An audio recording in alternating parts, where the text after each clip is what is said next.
let's begin. Ready?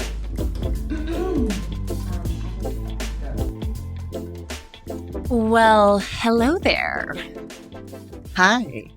It's giving us a minute to ease into this episode because we know We're out of practice. it's been a while since it's just been me and Marissa. And by a while, we mean 2 months. At this point, you guys already know how this goes. Let's not dwell on the past and get straight to it because, first of all, hey, what's up? We've missed you guys. We have. I've low-key missed you too. Aw. This is like our channel to open up about things and explain the dark inner truths that we face that we don't bring up on a daily basis when we chat because, let's be honest. It's heavy shit. Yeah, and when we chat, you'll just send me a meme and I'll reply, lol. And that's about the extent of our friendship. We're not very communicative. We're not. It's weird, isn't it? No, I'm a good communicator face to face, but like over text, no. I'm also not a texter. Like when I started dating my boyfriend or if I'm flirting with any guy, I don't have my text game down. You know? I am exclusively a texter. You ask me to flirt in person and you are asking for a shit show. Oh man, we're very opposite because for me, I feel like my texting ways, even when I'm flirting, like I just, do I put a smiley face here? But I did a smiley face 2 messages ago and now it's like I'm too friendly and I don't want that because, you know, you got to have some game. So My text game is so strong that I got someone else a date for them by telling them what to write in their chat. So, not to guys, toot my own horn, if you need some texting advice, matchmaking services by Marissa, just text 8168. We'll leave the rest. We don't need to give out my phone number on this. So yeah, this is a good time for us to unwind and get into, like, let's not get into the surface stuff of like what we've been like literally up to. So we're going to be going, okay, listen, the last time we did this, I spoke about grief. That's true. So we'll leave it a little lighter this time, I hope. Though at the same time, the last time everyone heard my voice, I was talking about dating profiles with my sister. So they're balanced. Yeah, we have the right blend. We're all up to date. And today, let's also take a second to mark where we are historically, right? So this week is just weird energy, frankly. I mean, it's dark energy. Ukraine has been invaded by Russia within the last 24 hours. I want to acknowledge that because that definitely weighs into the vibe that I've been feeling today. It's been really unnerving because I think everyone was sort of gaining slow optimism at the end of this pandemic and being like, wow, things are starting to feel normal. I could actually book holidays or go to my friends' weddings this year. And then suddenly you have this shadow of a global conflict coming up. And you just think, I don't know how I'm supposed to respond to this. Yeah. It's so surreal. For sure. Because it's like, what else could go wrong? And the answer is war. Yeah. And that is actually what's happening right now. And I think on like a emotional, energetic level, we're all feeling it. And I want everyone to just acknowledge that if you felt that in the last week because of global events, we are right here with you. Like, it's a human experience. And it's heavy. It's heavy shit. Yeah. And I think that's the thing, right? We're so far removed from it. We live in our own bubble. We're all the way out in Asia. And so we're watching it all from afar. And so it almost feels weird to have an emotional reaction to it because you just kind of, or like the anxiety or that weight that sits on your chest because you're like, in a way, this isn't actually something I'm directly impacted by, yet psychologically, I still feel the weight of it. So it's trying to connect those dots. Okay, I'd like to offer a perspective because the other day I had drinks with my therapist. Drinks? Is that up to code? See, I don't know because I haven't had a session with her for a minute. And frankly, I just wanted to she turns 40 and we've done collaborative stuff for the last 2 years and she's really helped me. And so I wanted to buy her a drink to say thank you for everything. And I should also buy my therapist a drink. To be honest, she's really helped me a lot. Shout out to you, Natalia. But I was sharing with her how in my trip to Germany, I learned a lot about World War II and how that had affected my father by giving him post-war trauma growing up in that setting and how that directly relates to me and my experience through his generational experience. Generational trauma. Exactly. So when we consider war, our parents' parents lived through war, right? In every generation. So we got to remember that what is happening now, this idea that how is it related to me, is because war is related to humanity, full stop. Oh, yeah. And so what she told me is that one of her clients is the daughter of a Polish immigrant, I believe. And when the headlines started breaking out about Russia wanting to invade Ukraine, her mother started to have PTSD from her experience, which passed on to her daughter, to her, Natalia's other client. And the link and the generational trauma link between war and crisis and disaster, it runs deep.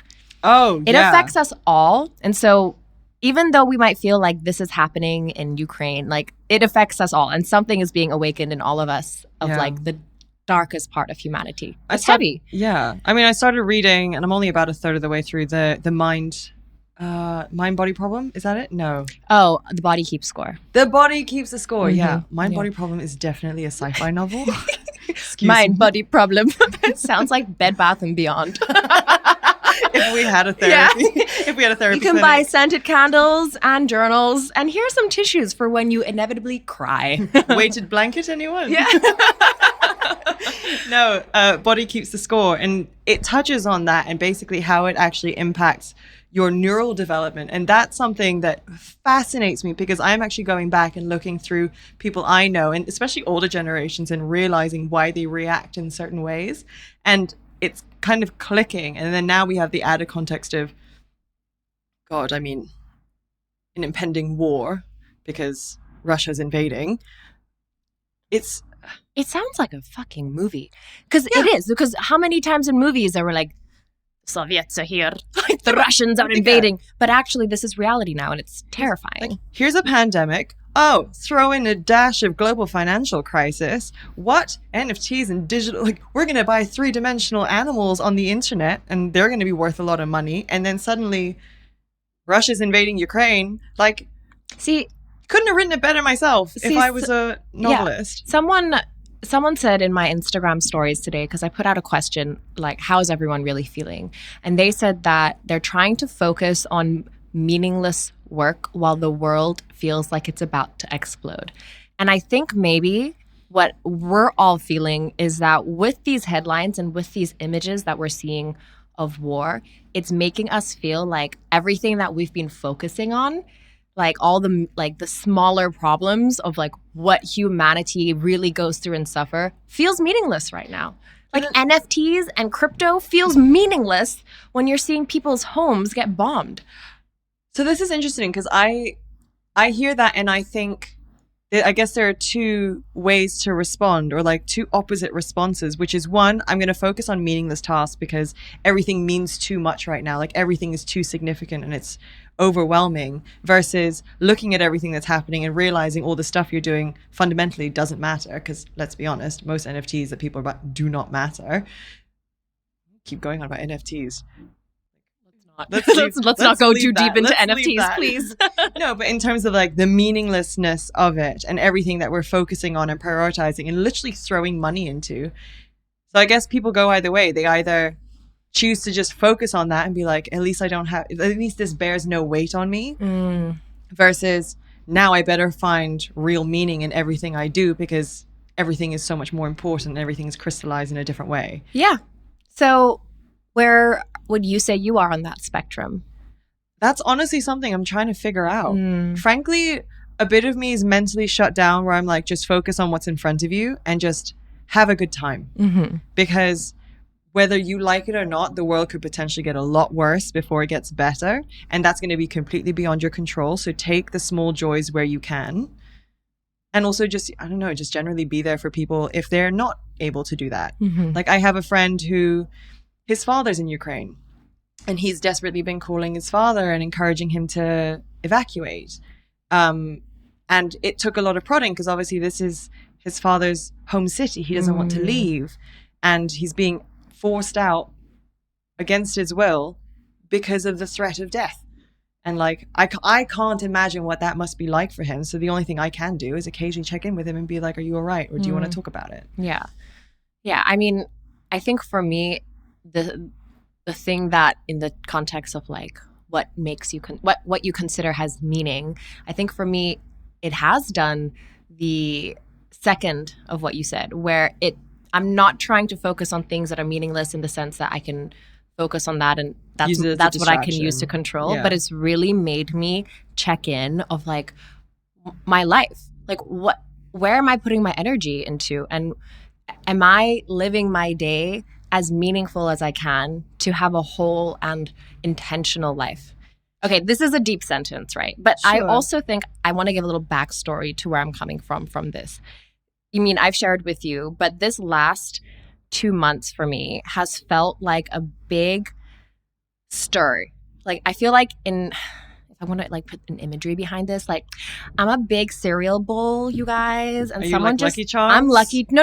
Lucky Charms has no flavor. What? No, I'm Frosties. The marshmallows? What? Frosties. They're both sugar. No, but Lucky Charms, Lucky Charms, the marshmallow is tasty, but the actual cereal is trash. Well, the cornflakes, Frosties are full- just plain cornflakes covered in sugar.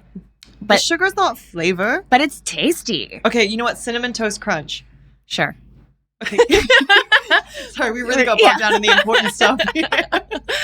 Go on. We didn't even think about Cocoa Puffs, but anyway. Waffle Crisp. No. I gotta say, I'm Fruit loyal. Loops. No, Fruit Loops, gross. They're disgusting. Come on, fruity milk? Granola. No, see, because that was already some like adult shit, and I didn't want that when I was a kid. Cocoa Crunch. Okay, coming back to my cereal bowl. Stars. Honey Stars. Honey Stars. Honey Stars. Shout out to Honey Stars. So I'm going to take that back. I'm a big bowl of Honey Stars right now. And I just feel like I just had a big spoon come in and stir me up. And I'm going through a bit of a inner reflection of like, how am I living my life? Am I being to the fullest extent, most authentically myself? Do I feel fulfilled? Do I feel like do I feel embodied? Do I feel like I'm embodying the values that I want to be, you know? Mm-hmm. So I've already been on this trip. So then seeing all these images of war have just made me be like, where is my life going? And like, what's the meaning of it? Oh, heavy shit. Yeah, but that's a big question to ask yourself at this stage in your life. And I don't know if we ever fully grasp the answer. Because I completely support the idea of kind of consistently living intentionally and trying to understand what you really value and trying to maximize on that at all times and fulfill that potential. But then the other side of me asks, how much energy does that take as much as give? Because that is an effortful thing to do. To always be wondering, is this enough? Yeah, exactly. To always be thinking, is this the most authentic thing? Or is this what I should be doing? Because is it true to me? Versus occasionally just sort of letting yourself just kind of be a blob and just be like, whatever. Yeah. It's okay. I can take joy from this even if it's not on brand. I guess for it's my like, values. when you're feeling lost, which we all go through seasons of, Yeah. don't let it define your moment. Don't let it be like, this is my lost season. Like, I think it's like if we focus too much on feeling lost and focusing on the loss so much, Yeah. we'll stay lost longer.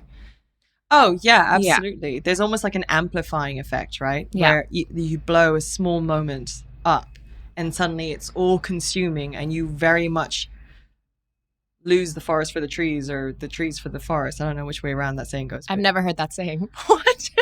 Basically, like, you can't really perceive the bigger picture anymore because you get so bogged down in the details and these minor moments that those are the things that consume you. I mean, like, that's something I've been facing in the last few weeks where I'm realizing that I had less of a grip on these things than I thought. Things that I thought I could kind of shake off, I'm not ready to shake off. Like what? Oh. Like what? I mean, there was a lot of drama at work for me lately.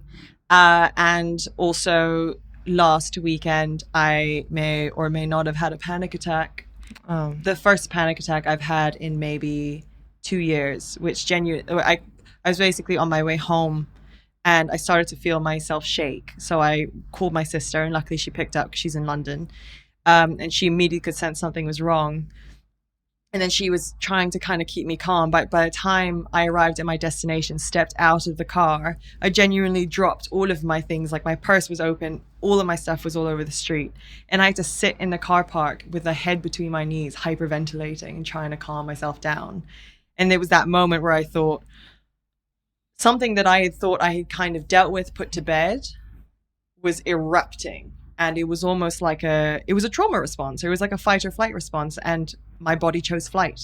It's one of those where it's like, I thought we healed this. Yeah. Like I thought we fixed this. And then it comes up and you're like, fuck, this is the circle of shit. Exactly. But the thing is that it was such a visceral response. It was so automatic and it was so consuming and sudden that no amount of logic and reasoning, and I mean, I've said it before, I'll say it again, I consider myself like a hyper pragmatic person, could get me out of that feeling of absolute chaos. And and then later on, obviously, when I calmed down, I looked back at it and I thought, now that I can apply logic and reason, I understand what happened to me and I understand why it was meaningful. But it was quite jarring to realize that I had completely lost control in that moment and forgotten what that felt like because it has been so long. Yeah. Oh, that's heavy shit. Yeah, we keep it real and just we keep it real. Every single time you thought Marissa was doing great, she throws in a panic attack. I'm fine, guys, I promise. Yeah, no, for sure. I mean, the energy all around has been crazy. Something that I caught myself doing recently. And this is actually what I wanted to talk about today before we got distracted by, the Soviets and honey stars. Go on. What were we supposed to talk about? We were supposed to talk about before we got distracted by fucking war. What the fuck? Okay. No, I wanted to talk about this, right? So I think we always get the message to not compare ourselves to others, sure, which is already hard to do because social media is a bitch and then our inner critic is just a bigger bitch, rampant. And so to work on not comparing yourself to others is already hard. Oh, yeah. But what we're also not told is to stop comparing ourselves to other versions of ourselves. Oh, God, yeah. Right? Absolutely. How many times you look past photos of you 5 years ago and go, damn, she could get it. So this is what I want to talk about today. It's not so much the external comparison. Let's talk about the internal comparison that we go through. Because I was doing it so hard to myself. Because there has been a time in my life where I was fully in hustle mode. Right. Girl boss culture. Right. Pinterest mug.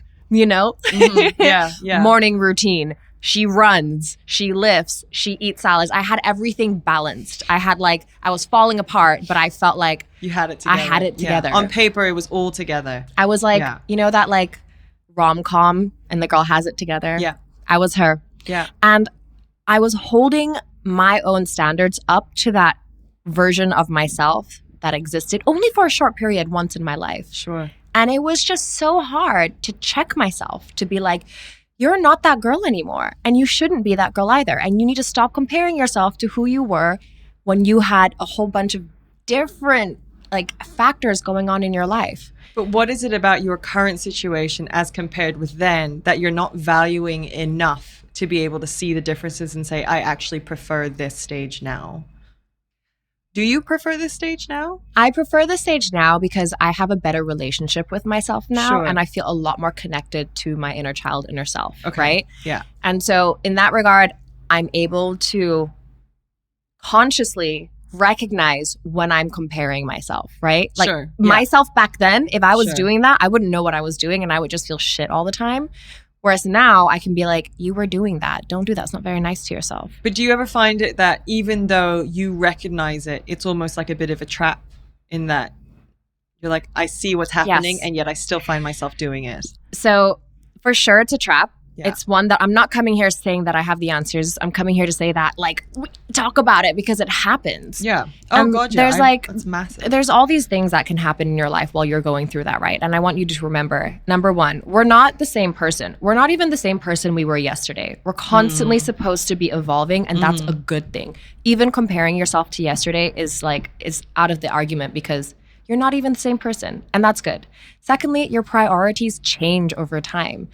And then when your priorities change, your energy changes. And so to think that you still have the energy for the same things you did before, also don't do that because it's not true. And some stuff just doesn't matter the way that did at that point in time. And some stuff just matters a lot more. I mean, think about it. Like when we're talking comparison, we're not just talking about body image. Body image is such a common one with women. Like we all look at photos of our skinnier selves and think that that was better rather than just celebrating the body we're in. We're all guilty of it.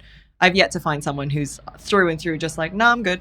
Like, oh, I don't know if they exist. No, they don't. Answer, like, that woman doesn't exist. That man doesn't exist. And then like you said, with hustle culture, like, for example, this will be the first year where I'm fully stuck to just one assignment.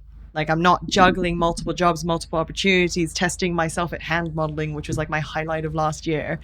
Like these weird little activities. And there's a bit of my brain that's like, you're going to have to settle that because there's going to be this urge to find something else, engage in something else, which frankly is exhausting. And I just want to work hard at one thing. But my brain's habit is, but it's not what you did before. Yeah, because before you could handle all these different jobs and make it work. Yeah. Now I'm just trying to go out for drinks with my friends. Like I'm just trying to take it easy. Just trying to make it a Friday. Yeah, really. But that was the other thing, was realizing that Monday to Friday was a marathon because I was juggling 6 things at a time. And then now that that's all being stripped away, and I'm suddenly finding myself with time, I'm desperately fighting the instinct to fill every minute. And frankly, I'm failing. I'm finding things to keep myself busy. So wait, I'm sorry. You're looking for things to fill your minutes? Not actively, but when something comes up, I'm like, oh, I have a window. I can put that in rather than reserve it. I'm very bad at reserving time for nothing. Oh. Like all of my time is up for rent. Oh. And that's interesting because past me had no issue with that. Present me is like, listen, we're flagging. Stop. And I'm like, no, we can go some more. Oh. So for you, that sounds like energy balance. Oh, yeah. Yeah. Because, I mean... And so your self-comparison is, I had no problem spreading my energy all over the place now. I could go now, so thin. It's like my habit is to spread my energy out. Yeah. But actually, myself can't do that anymore. Nor does it want to. But you still do it? In a weird way, yeah. Because my mindset is, I do want to do that. And then as I'm doing it, I'm having a good time. But it's only when the fatigue sets in afterwards, I'm like... It's all well and good to enjoy doing these things, but our energy quota is lower. And so we're trying to keep up to the pace that we were at rather than the pace we're currently at. Okay. Does that make sense? I see what you mean. But do you think that's like an energy thing on a health level? Like, because, we're 30 now and like you're just slowing down, your metabolism isn't all that. Or do you think it's more of like a conscious energy type, like not a sports science energy, like your blood sugar levels. I'm talking about like an innate, energy. like your spirit energy, that sense. It's that. Okay. For sure. Okay. Because I know my brain, it's like, we can do it all. And then halfway through, I'm like, we can't do it. We can't do it. So your brain is like, yes, we can, but your soul is like, no, we fucking can't. My soul's like, let's just take a nap. Let's take a break. Yeah. So interesting. So my current practice to stop falling into that trap of what I used to be able to do and still want to be able to do is scheduling time for nothing. Like Saturday afternoon this weekend is blocked off for 0. Yeah. And if someone tries to fill it, I have to say, no, I'm busy, even though I'm not busy. No. Well, that's the thing. I read this thing and it was like, we need to stop saying I did nothing, because that implies that it was a waste of time. Because nothing's rested. Yeah. You have to say I rested, or you say something like I decided to make no plans. Because it kind of gives you the power over deciding to be free versus this concept of like, I'm not doing anything. But do you kind of feel like it sucks that we can't just say I did nothing? Like it's a loaded statement. It takes a lot of work to unlearn the feeling of what that is. Especially when you are like Marissa and I and have a overachiever complex. And the idea of not doing anything equals to you're not doing enough. Yeah. And that's where it comes from. The core of like, I should be doing more. I need to be doing better. It honestly stems from a deep feeling of not feeling like we're doing enough. But I feel like you're getting a lot better at it. Like I've noticed if I ask, how your weekend was, you just say, I do nothing. Yeah. Okay. And this is another thing I wanted to say that I've been comparing myself with, my younger self. is on a social element, You're right? comparing So- how you were before Comparing how I was before. and how extroverted you were. Yeah, versus now. So younger me, previous me, would be a social butterfly and would just like felt like I went out all the time. I had like all these plans. I had all these friends. I could get along with anybody, you know, but now, fuck no. I'm so picky with my energy and my time. And I almost was like, I started wondering, like, am I not fun anymore? Am I like too judgy? Like, why is it harder for me to want to be social than it used to be? Because I was comparing that. And then I realized, or at least I'm realizing it's a work in progress, that it's not that I'm judgy. It's not that, you know, I'm antisocial. It's just that I value my time, that I want to make sure that it's around the people who make me feel uplifted. And I Yes. don't want to risk my time around people who may not make me feel uplifted. Sure. Yes. Like, so you're being I'm a not lot more- bargaining with it anymore. You're a lot more protective over how much energy people can For take sure, from you. for sure. I'm not just going to go to any party. I'm not just going to go to any dinner. I'm going to be like, who's there? How do they make me feel? Oh, yeah. Yeah. And then should I? If it's a should I, then it's probably a no. If it's not a yes, it's a no. I feel like I was actually that way when I was younger, where I was so introverted. I was such a homebody that it was like, oh, I don't know them. I'm not comfortable with them. I'm not going to go. And now I'm actually the opposite, where I'm loosening up and being like, yeah, we can go out. Wow, you're reversing. I'm Benjamin Buttoning. Benjamin unbuttoned. But really, it's interesting because I feel that I'm like so particular about who I spend my energy with. I'm like, I'd rather go home to my dog. But then, I mean, there are some days where I'm like, why am I like this? I used to have that a lot. Yeah. Like genuinely, I'd be like, why am I? My parents would even be like, why don't you just go out with your friends? And I was like, they're all busy. They have plans. All two of them. Yeah.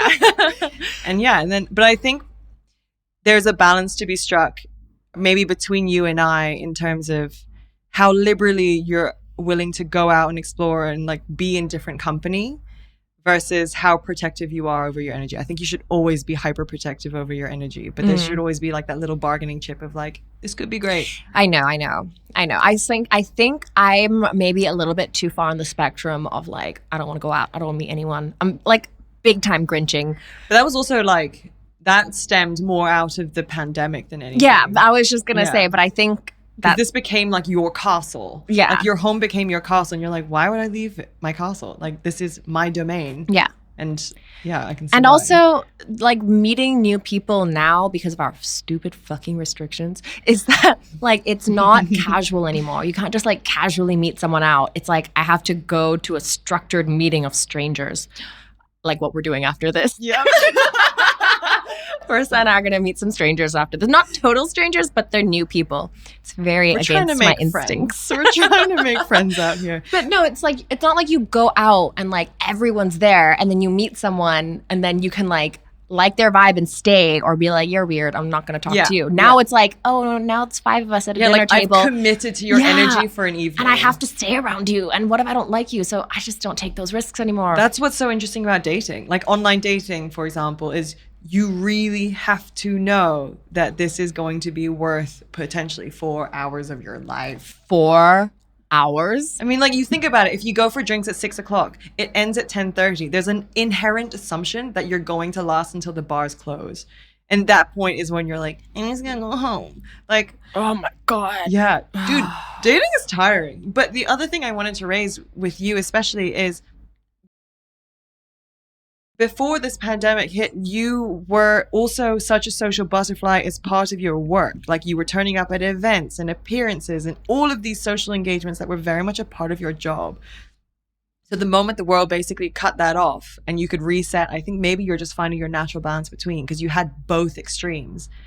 And I think maybe this comparison that's happening in your brain is noticing what you were doing for work and that was your default mode. And then this new default mode of doing little but slightly judging yourself for it on occasion. Maybe Yeah. Maybe there's something linked there. Maybe it's like, maybe you're recalibrating. no, I'm definitely recalibrating to bring it back to Honey Stars. My cereal is getting stirred.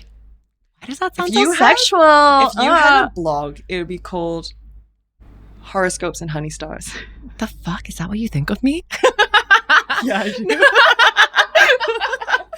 What? Spirituality and childishness. Oh my God. Actually, though. Right? For real. That junior spirit. For But, real. like, yeah. But I do like Honey Stars as a name. A little Don't corny. name- A little porny. Not Don't- going to lie. Don't name your kids Honey Stars. Okay, wait. I like the name Honey. Yeah, but that was only because of Matilda and Miss Honey. No, it's because of Jessica Alba in Honey. Never saw it. Yeah, I know. I saw that coming. Fuck. You never saw I Honey? don't even know what it is. When I think of Jessica Alba, I think of Good Luck Chuck. What the fuck? And like X-Men. This is where it went wrong, Marissa. This is where you missed out on all sorts of social Sex in the City, Honey, Coyote Ugly. We're watching Honey. Okay, fine. We can watch And then Honey. you can then let me know if I can name my child after her. Okay. Jada Kiss is in it. Little Bow Wow is in it. The Oh other my kid's God. gonna be like syrup. Your son is gonna be called Steve, which is short for stevia. Fuck off. I would never name my child Steve. Stevia. No, I would never name my It's child the- Stevia. The girl version of Steve. Horrible. Or like, you know. No. Wait. We wouldn't pronounce it Steve. It'd be Stev. Stevia. It's like, Stevia. it's like, oh my God, Steph. It's like, oh, Stephanie? No, Stevia. Because I'm sweet, but a little artificial. Oh my God. Yeah. So anyway, where were we? Okay, wait, coming back. Let's round this off nicely. Your cereal bowl. So coming back to the comparisons that we do to our past selves, let's just stop. Let's just so stop. much easier It's- said than done. I know, though. but let's acknowledge when we're doing it and chill out on ourselves. And remember, you're not supposed to be the person you even were yesterday. So why are you comparing yourself to the past? Like, nothing good comes from comparing yourself to the past. I want to throw a little curveball in there and think of whether you ever compare yourself to a future version of yourself that you hope is inevitable. I think actually that's what we should be doing if we're talking about comparison, because then we can start to go towards who we want to be. So that's where the acting intentionally comes Yes. in, right? Because you're like, in order to get there, I should act this way. So growing up, my aunt, she is a very Buddhist woman, Sure. basically a monk. And I remember she would always ask me the one question that adults ask children when they don't know how to talk to children, which is, what do you want to be when you grow up? Right? Listen, if you don't know how to talk to a kid, you always end up asking that stupid question. But I remember I would ask her, because she was like, you know, she asked me, and then I was like, what do you want to be when you grow up? And she just said, I just want to be good. Right? And I love that concept because it takes away these like labels, and it takes away like the superficial of like, well, who do you want to be? Like, it gives you the direction of how you want to feel and how you want to act. I like that. So this idea of like comparing yourself to the future self, instead of thinking about like what I want to do, ask yourself what type of person you want to be, and then compare your actions to that, and then lead towards that. Yeah, because we always think of our future in terms of what things we have, what jobs we're doing, what activities we're involved in, where we're traveling, rather than like what sort of mindset we want to be in when we get there. That was actually something I thought about a lot lately, because now when I think about my future, I envision my lifestyle more than I envision what exactly I'm doing and where I'm going and what I'm earning. Which is great. I mean, to be fair, this lifestyle I'm envisioning, like, I'm definitely going to need to earn a bit of cash. That's where these NFTs are coming in. Hanli got so mad at me yesterday because I spent like $400 on three-dimensional dogs. There's a war, Marissa. There's a war going on. You buying online dogs. Listen, they're worth 7.5 times the price right now. So I have no comment. Anyway, But- you're saying. yes. So what I was saying was that like there's an aspirational lifestyle that sort of justifies the grind that I'm going through right now. Because I think sometimes, like when you were talking about, you know, how you want to live your life going forward and what your ambition looks like in that mix and the sacrifices you will have to make for that ambition, that's something that's sort of crystallized a lot, where like if I'm in a situation where I'm working really late and I'm stressed out of my mind, I don't think the burnout is ever worth it, but there's a bit of my brain that's like, yeah, but you're actually inching towards something that's bigger for yourself. So it's not really about the role that you're currently in. It's about what that role will afford you later. Yeah. So it's almost like an investment of your energy, but you're going to get the returns in like 10 years. Yeah. Yeah. I mean, that's what you should be doing, right? Like you want to but you also need to get to a point where you know when it is enough. I think a lot of people don't know what enough is. And so they keep pushing the bar of like, this is enough, this is enough, this is enough. And then suddenly, boom, you're 50, you're still working in a cubicle, you got shitloads of money, but where's your soul? Because you kept on pushing the bar of like, I'm just going to wait till I hit this point and then it's enough. It's like, I think I said this on the show before, where this philosopher walks into a rich man's house and the philosopher himself is not very rich. Yeah. And he's like, I have one thing that this rich man doesn't have. And that's enough. I have enough. Yeah. I actually love that story. Yeah. I think it's so, so good. Because it's true. You have to define that for yourself. And I think that's just so difficult. Because especially in our generation where there's so much available to you for the taking and so much opportunity and so many ways you can, I don't know, spin your environment, that I don't know when enough is enough. I think the answer of when you would know enough is enough is when you are able to listen to your heart. Because I think the idea of wanting enough comes from desire, right? And that part of our mind, that's not really coming from our soul.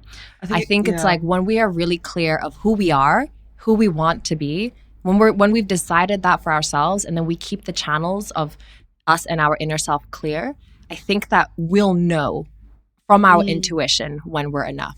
But we can only do that when we fix the channel of like listening to ourselves. So we take the time to figure out who we want to be. Like that's why inner work is so important.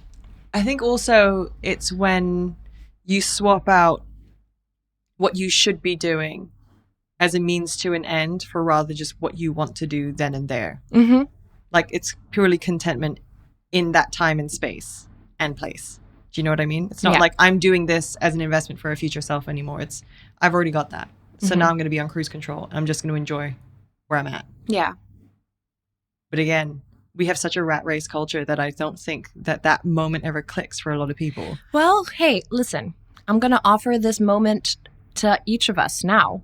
Like, let's just come back to what we discussed at the beginning of this episode. Because also this is a really nice time to die down, to make like a little roundup. Yeah.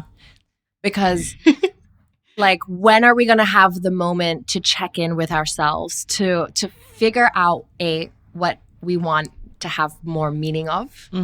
Like, what direction do we want to go towards in terms of who we want to be on the inside, not necessarily what we're doing. And then getting clear on that. And I think that's a good place to start. Like using what's the chaos of the world right now to check in with ourselves. Yeah. Yeah. So use all the noise as white noise for a moment and then just find stillness in it. Yeah. Does that make sense? I like that. Yeah. It's kind of like with all of this, it's just so much noise that if anything, it drowns itself out for a moment. And then you can use that as like your time to ground. Yeah. With the world blowing up in flames, and I hate how that's actually literal. Just be that dog in front of it being like, this is fine. But use it as that moment for us to kind of wake up to our own clarity, I guess. Man, I'm going to journal tomorrow morning. I'm going to journal so hard. As if this isn't journaling already. All right, guys. I feel like a lot was said. A lot was covered. We'll be back soon. I don't know where else to add. I feel like... Just that we love you and we miss you. And thank you for sticking around and being patient with us. Yeah. And... see you in a couple weeks. Yeah, and also to the girls that come up to us when they see us in person and say that they listen to our podcast. Do more of that because it honestly made my day. Yes. Oh my God. Every single time I get a DM, I'm still thrilled. I know. I'm like, oh my God. You know who I am. You listen to our voices. Okay, guys. That's it for us. We will catch you in a couple weeks. In the meantime, stay safe. Bye.